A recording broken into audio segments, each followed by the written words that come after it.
กระทรวงการเงินห้องการกระทรวงเลขที่0013/หกง.นครหลวงเวียงจันทน์วันที่3มังกร2020แจ้งการถึงบรรดาแขนงรายรับคลังเงินแห่งชาติหัวหน่วยงบประมาณคันศูนย์กลางท้องถิ่นแผนกการเงินแขวงนครหลวงห้องการเงินเมืองนครบรรดาธนาคารธุรกิจของรัฐธนาคารธุรกิจต่างๆบรรดาหัวหน่วยธุรกิจผู้ดำเนินธุรกิจและผู้ประกอบการทุกภาคส่วนในขอบเขตทั่วประเทศเรื่องการนำใช้ใบรับเงินของคลังเงินแห่งชาติเป็นเอกสารยั่งยืนการมอบพันธะเข้างบประมาณแห่งรัฐผ่านระบบธนาคารอิงตามข้อตกลงของรัฐมนตรีกระทรวงการเงินว่าด้วยการจัดตั้งและเคลื่อนย้ายขององค์การกระทรวงการเงินฉบับเลขที่5050/กง.ลงวันที่24ธันวาคมปี2019อิงตามข้อตกลงของรัฐมนตรีกระทรวงการเงินว่าด้วยการรับรองแบบฟอร์มใบรับเงินของคลังเงินแห่งชาติเพื่อนำใช้เป็นเอกสารยั่งยืนในการมอบพันธะเข้างบประมาณแห่งรัฐผ่านระบบธนาคารฉบับเลขที่5146/กง.ลงวันที่27ธันวาคมปี2019อิงตามหนังสือเสนอขอลายเซ็นเลขที่0001/คงส.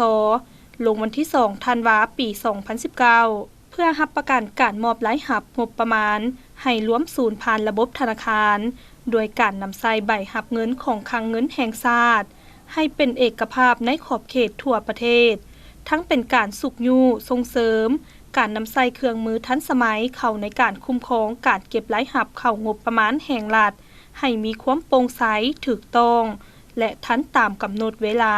ห้องการกระทรวงการเงินออกแจ้งการดังนี้ 1. ธนาคารธุรกิจของรัฐธนาคารธุรกิจได้นำใช้ใบรับเงินของคลังเงินแห่งชาติออกเป็นเอกสารยั่งยืนการมอบพันธะให้ผู้มอบพันธะเข้างบประมาณแห่งรัฐผ่านระบบธนาคารให้เป็นเอกภาพในขอบเขตทั่วประเทศ 2. ธนาคารธุรกิจของรัฐธนาคารธุรกิจ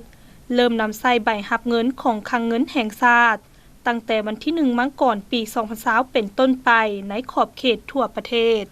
3. มอบให้คลังเงินแห่งชาติบรรดากลุ่มรายรับธนาคารธุรกิจของรัฐและธนาคารธุรกิจ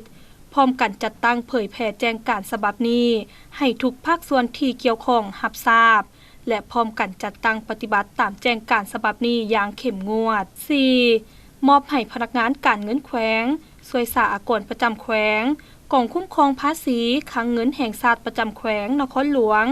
คลังเงินแห่งชาติประจำเมืองนครจงรับรู้และพร้อมกันจัดตั้งเผยแพร่แจ้งการฉบับนี้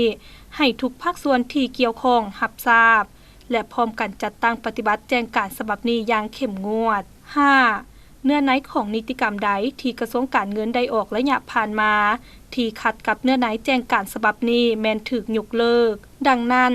จึงแจ้งมาเพื่อพร้อมกันจัดตั้งปฏิบัติตามเนื้อในแจ้งการฉบับนี้อย่างเข้มงวดหัวหน้าองค์การกระทรวงสมบูรณ์อินทปัฏฐา